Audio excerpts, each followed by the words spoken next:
Hello friends, த சொர்னரே ஸ்டாண்டில் இன்றைக்கி நம்ம பார்க்குறது வெறும் 4 பொருள் வச்சு செய்யக்கூடிய டேஸ்டியான வெனிலா ஐஸ்கிரீம் தாங்க பார்க்குறோம்.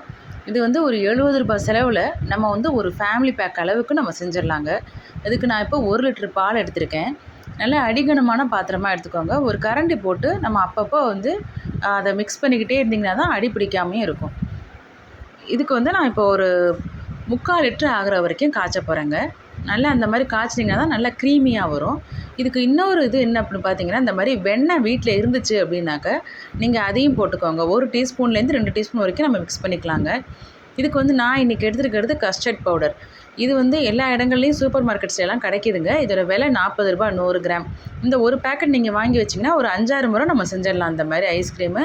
இன்னும் பல வகையான வெரைட்டியான ஐட்டம்ஸும் நம்ம செய்ய முடியும். அது ஒரு வேளை உங்கள் வீட்டில் இல்லை அப்படின்னாக்கா நம்ம எல்லார் வீட்டுகளுமே இப்போ வந்து நம்ம கார்ன்ஃப்ளவர் மாவு வச்சுருக்கோம். அதுவே நம்ம யூஸ் பண்ணிக்கலாம். நான் வந்து இன்றைக்கி கஸ்டர்ட் பவுடரில் செஞ்சு காட்டுறேங்க. ஆனால் நம்ம அது வீட்டில் இல்லை அப்படின்னாக்க வீட்டில் இருக்கக்கூடிய கார்ன்ஃப்ளவர் பொடியே நம்ம போட்டுக்கலாம். அதே அளவு எடுத்துக்கணுங்க. 3 டேபிள் ஸ்பூன். சர்க்கரை வந்து இதுக்கு 1/2 கப்பு, அதாவது 100 கிராம் எடுத்திருக்கேன். உங்களுக்கு ஒருவேளை கொஞ்சம் ஸ்வீட்னஸ் அதிகமாக வேணும் அப்படின்னாக்கா மேக்ஸிமம் அளவு பார்த்திங்கன்னா 150 கிராம் வரைக்கும் நம்ம போட்டுக்கலாங்க 1 லிட்டர் பாலுக்கு. அதுக்கு மேலே தேவைப்படாது. இதுக்கு வந்து வெனிலா எசன்ஸ் போட்டிங்கன்னா அந்த நம்ம வெனிலா ஃப்ளேவர் தானே சொல்கிறோம், அதனால் நம்ம வெனிலா எசன்ஸ் நான் எடுத்திருக்கேன். இப்போ எனக்கு வந்து இதுலேயே இருக்குது, இந்த கஸ்டர்ட் பவுடர்லேயே வந்து வெனிலா ஃப்ளேவர் தான் இருக்குது. அதனால் நம்ம இதுக்கு போடாட்டாலும் ஒன்றும் தெரியாதுங்க. நான் ஆனால் இப்போ உங்களுக்கு அதை போட்டே செஞ்சு காட்டுறேன். இப்போ நம்ம அப்படியே இதை வந்து பவுடரை எடுத்து பாலில் போட்டோம்னாக்கா ரொம்ப கட்டி கட்டியாகிடும். அதனால் நம்ம எப்போவுமே என்ன பண்ணணும், இந்த மாதிரி கஸ்டர்ட் பவுடரில் தான் சரி, கார்ன்ஃப்ளவர் நீங்கள் கரைச்சிங்கனாலும் கொஞ்சமாக பால் போட்டு ஒரு 1/4 கிளாஸ் பால் ஊற்றி நம்ம அதை கரைச்சிக்கணும், நல்லா கட்டிகள் இல்லாமல். அதுக்கப்புறமா உடனேவும் சேர்த்துடக்கூடாது, அப்படியே மொத்தமாகவும் ஊற்றிடக்கூடாதுங்க. கொஞ்சம் கொஞ்சமாக போட்டு நம்ம அதை கிளறிக்கிட்டே இருக்கணும். அப்போ தான் உங்களுக்கு வந்து நல்லா கட்டி கட்டியாக வராமல் இருக்கும். இப்போ நான் வந்து ஒரே கையில் இதையும் போட்டுட்டு அதையும் கிளறினதுனால எனக்கு கொஞ்சம் கட்டிகள் வந்துருச்சுங்க.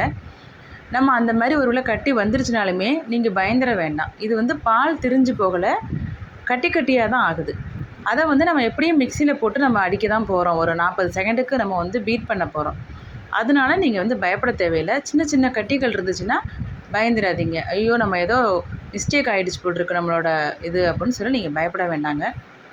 இந்த பாருங்கள், இப்போ எனக்கு கொஞ்சம் கொஞ்சம் அந்த மாதிரி சின்ன சின்ன லம்ஸ் வந்து ஃபார்ம் ஆகிடுச்சு. இது வந்து சட்டுன்னு நம்ம கிளறிக்கிட்டே இருக்கணும். அப்படி கொஞ்சம் நீங்கள் மிஸ் பண்ணிட்டீங்கன்னா கூட டக்குன்னு இந்த மாதிரி சின்ன சின்ன கட்டிகள் வரதான் செய்யும். இப்போ வந்து நம்ம சர்க்கரையை ஆட் பண்ணிக்கிறோங்க. 3/4 லிட்டர் அளவுக்கு அது சுண்டுறதுக்கப்புறம் தான் நம்ம இதை கலந்துருக்கோம். இந்த மிக்சர் வந்து நம்ம ஊற்றுனதுக்கப்புறமா பாலில் நீங்கள் வந்து ஒரு 5லேருந்து ஒரு 7-8 நிமிஷம் வரைக்கும் கூட நம்ம அடுப்பில் வச்சுருக்கலாங்க. அது நல்லா கொஞ்சம் திக்னஸ் வரும்.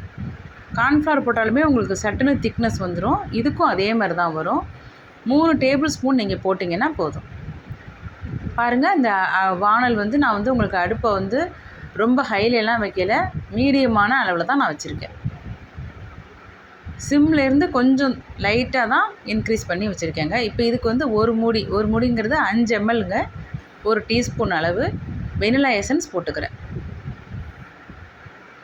இப்போ இதெல்லாம் நல்லா போட்டு இந்த மாதிரி நல்லா உங்களுக்கு நம்ம கரண்டி போட்டு கிண்டிக்கிட்டே இருக்கணும். இல்லைன்னா உங்களுக்கு வந்து அடி பிடிச்ச ஆரம்பிச்சிடும். ஸோ கேர்ஃபுல்லாக நீங்கள் பார்த்துட்டு மிக்ஸ் பண்ணிக்கோங்க. நம்ம ஒரு அகலமான இந்த மாதிரி பாத்திரத்தில் வச்சிங்கன்னா உங்களுக்கு பொங்கிலாம் வழியாமல் இருக்கும் பால் காய்ச்சும் போதே. அதனால தான் நம்ம நல்ல அகலமான அடிகனமான பாத்திரத்தில் வச்சுக்கணும். இப்போ உங்களுக்கு அவ்வளோதாங்க, முடிஞ்சிருச்சு. நான் இப்போ இதை வந்து நல்லா ஆற வச்சுட்டு அதுக்கப்புறமா மிக்ஸி ஜாரில் போட்டு பிளெண்ட் பண்ண போகிறேங்க. நல்லா ஒரு 30லேருந்து 40 செகண்ட்ஸுக்கு வந்து நீங்கள் பிளெண்ட் பண்ணிங்கன்னா போதும். இதுக்கு வந்து நம்ம க்ரீமு அதெல்லாம் யூஸ் பண்ணலங்க. இது வந்து பால் 1 லிட்ரு, அந்த பேக்கெட் வந்து ரூ. 40 விலை உங்களுக்கு.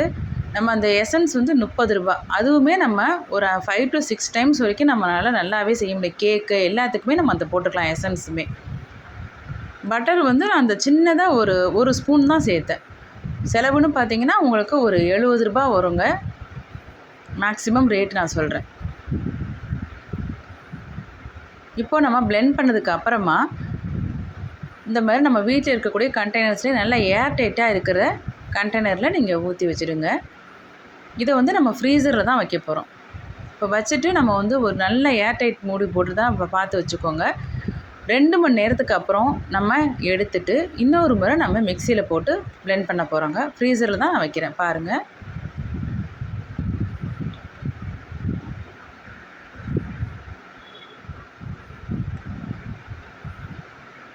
இப்போ நான் 2 மணி நேரம் ஆணுச்சுங்க. அதுக்கப்புறம் எடுத்துகிட்டு நான் இப்போ வந்து இதை அடித்து காட்டுறேன் பாருங்கள். இப்போ ரொம்ப ஒன்றும் ஐஸ் கட்டியாக அது ஆகலை. அந்த வெண்ணெய் கலக்கிறதுனால உங்களுக்கு என்ன ஆகும் அப்படின்னாக்கா, கிறிஸ்டல் மாதிரி இல்லாமல் நல்லா வந்து உங்களுக்கு அந்த க்ரீமியான டெக்ஸ்சர் கிடைக்கும் ஐஸ்கிரீமில். அதுக்கு தான் நம்ம அந்த வெண்ணெய் சேர்க்குறோம். நம்ம அது மாதிரி 2 முறையிலேருந்து 3 முறை வரைக்கும் நீங்கள் செஞ்சுக்கலாங்க. உங்களுக்கு டைம் இருந்துச்சு அப்படின்னாக்கா நீங்கள் 3 முறை கூட செய்யலாம். அந்த மாதிரி நம்ம ஃப்ரிட்ஜில் 2 மணி நேரம் வச்சு மறுபடியும் எடுத்து அடிச்சுட்டு மறுபடியும் ஒரு 2 மணி நேரம் கழிச்சு எடுத்து அடித்து அந்த மாதிரி பண்ணிக்கலாம். இப்போ நான் உங்களுக்கு ஸ்கூப் பண்ணி காமிச்சிட்டேன். எடுத்த உடனே ஃப்ரீசர்லேருந்து எடுத்த உடனே டக்குன்னு ஸ்கூப் பண்ணால் வராது. ஒரு நிமிஷம் ஆனதுக்கப்புறமா நீங்கள் ஸ்கூப் பண்ணுங்கள். விருப்பப்பட்டீங்கன்னா நல்லா நட்ஸ் எல்லாம் போட்டு சாப்பிடலாம்.